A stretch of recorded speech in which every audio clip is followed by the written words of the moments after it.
किस पोल्यूशन में हम पड़े, कोरोना ठाव फिर रहे। अरे बीमारी तो हमारे घरों में बड़ी पड़ी, इसमें भी ध्यान दिया किसी नेता ने आज लो आगे।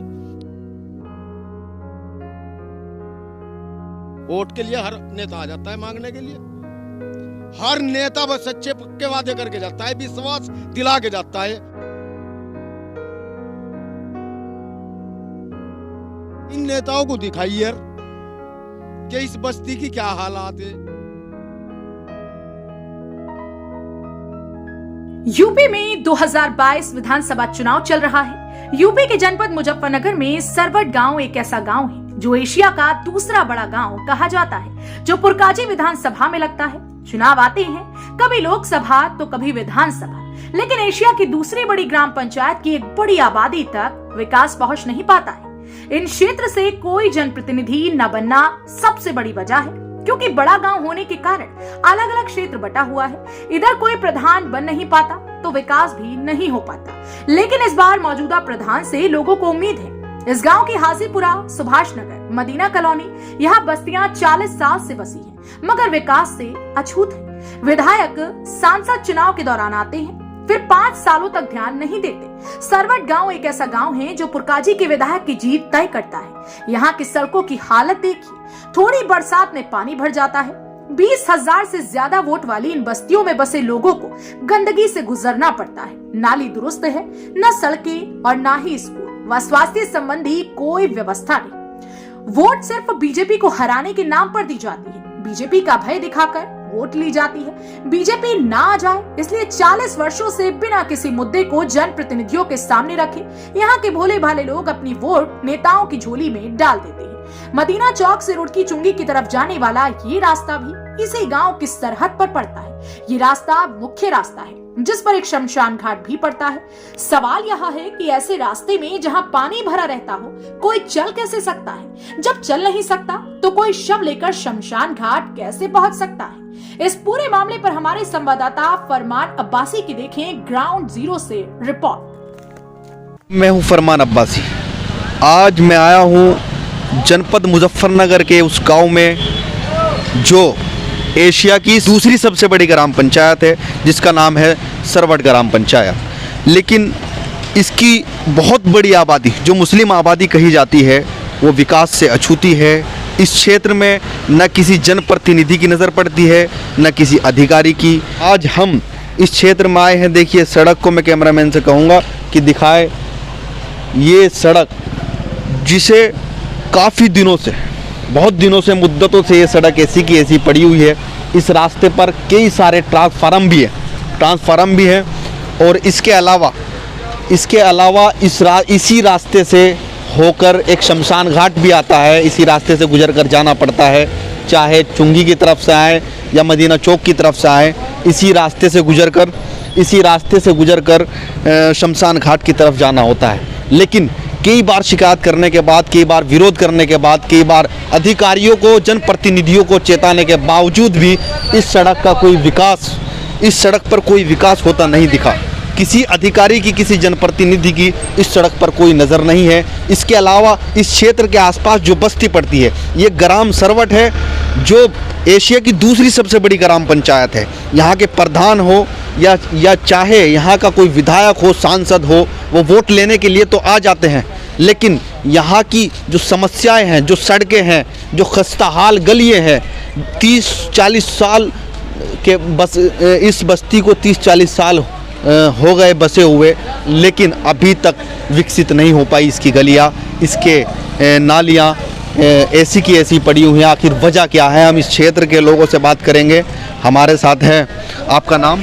जी मेरा नाम साबिर है। जी साबिर साहब, ये बताइए कि ये जो आपका रास्ता है और आपके मोहल्ले हैं अभी तक विकास से अछूते हैं। विधानसभा का चुनाव चल रहा है तो की क्या वजह है? आखिर नेताओं की नज़र क्यों नहीं पड़ती? नेताओं की नज़र क्या जी, ये तो कई बार तो कैमरामैन आ लिए, कई बार ये आ लिए, पत्रकार आ लिए, वो बेचारे अपना दिखाने के लिए ले तो जा बेचारे।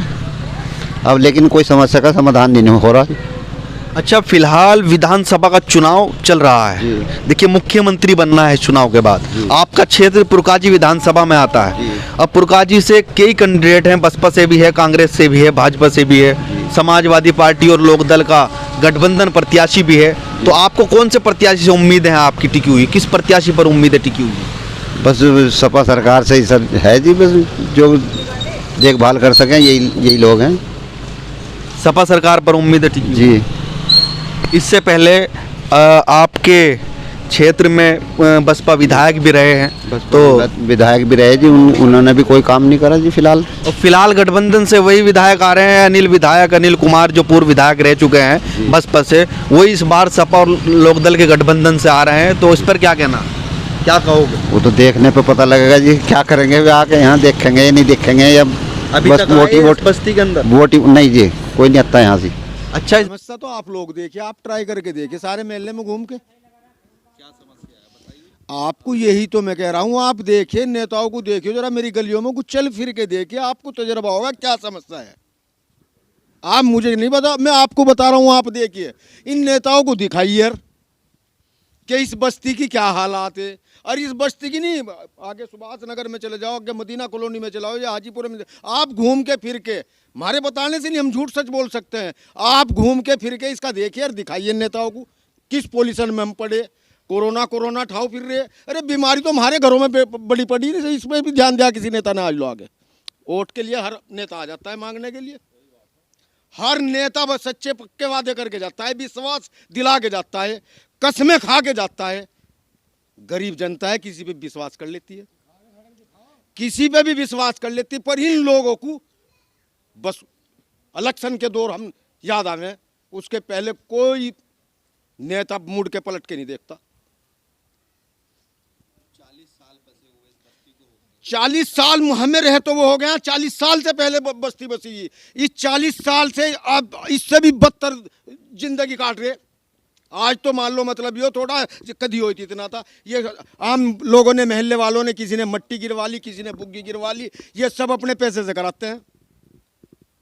एक नेता आके बतावे कोई कि हमने वो विकास कराया है यहाँ से, बस इलेक्शन के टाइम आते हैं, वादे करते हैं, चले जाते हैं। अजी मैं यही नहीं वोट दे रहे और किन्हें दे रहे, हमारे तो किसी ने बाप ने बेकार है। अब बेकार है, अगर वे अब कहा जाए तो अब हम बतावें वो के वोट मांगे आके। इस बार तो बीजेपी के विधायक है, लेकिन इससे पहले जो गठबंधन से भी प्रत्याशी आए हैं, अनिल कुमार पूर्व विधायक है, उससे पहले कोई विधायक नहीं, अनिल विधायक जो है हमारे पहले भी रहे, वे अब भी रहे। अगर मान लो उन्होंने कोई विकास नहीं हमारा करा तो मान लो अगर कोई मजबूरी आई तो सुनवाई तो करी हमारी, पर अब की बार फिर अनिल विधायक को वोट देंगे, गठबंधन को जितावेंगे। गठबंधन को जितावेंगे। एक पड़ोसी है सबसे पहले तो हमारा, ये बीजेपी का भी डर है, बीजेपी का भी खौफ है, इसमें भी कोई दो राय नहीं। बीजेपी का खौफ हमें ही है, अरे बीजेपी का खौफ हमें कौन देगा? बीजेपी का खौफ तो खुद बीजेपी ने बढ़ा रखा, बीजेपी तो खूब खौफ बना रही है, वोट ले रही। पर अब के इंशाल्लाह वोट किसी के दबाव में नहीं, अब के गठबंधन को जितावेंगे। सड़कों की हालत खराब तो सारी की सारी खराब हो रही, देख लो चल के, आप सब देख लो, यहीं से देख लो, वहीं तक देख लो, सारी सड़क बेकार है, खराब है। पूरे सरवट की सड़कें है नहीं, सरवट के भी है, हाजीपुरे के भी है, सुभाष नगर की भी है, मदीना कॉलोनी की भी है, सब की है। 40 साल बस्ती गोले में सभी आज तक इसमें कोई विधायक भी जा रहे जीत के, MP भी जीत के जा रहे, प्रधान भी जीत के जा रहे, यहाँ आज विकास कुछ नहीं है, कोई सुनवाई नहीं है, कतई सुनवाई है ही नहीं। बुढ़े ठहरे आदमी रास्ते में गिर जा, सड़क में गिर जा, थाना वाला कोई नहीं है, क्या करें? हाँ भाई, नमाज पढ़ने जावे, नहा धो के रपट गया पैर, गिर गए, कपड़े खराब, बस गठबंधन। हाँ बिल्कुल सही बात है, उम्मीद है इंसान विकास भी होगा, इसमें विकास होगा इंशाल्लाह, होनी चाहिए, और किया भी है बहुत काम उन्होंने।